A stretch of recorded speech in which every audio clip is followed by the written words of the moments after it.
Dnes klasika, s ktorou doma určite zaboduješ. Ak poznáš znojemské dusené, tak toto je niečo podobné.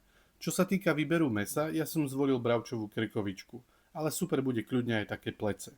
V Lidli nájdeš veľký výber bravčového, ale aj hovedzieho, ktoré je dlhodobo zlacnené, takže určite si vyberieš. Meso poriadne osúš a nakráj na silnejšie plátky. Meso z oboch strán osoľ, okoreň a na bravčovej masti ho opäť z oboch strán do zlatohneda. Fond, ktorý ti vznikol, teraz naviaž na cibuľu. Stačí, že ju budeš restovať.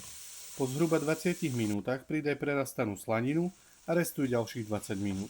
Pridaj rastcu, horčicu a miešaj ešte 5 minút.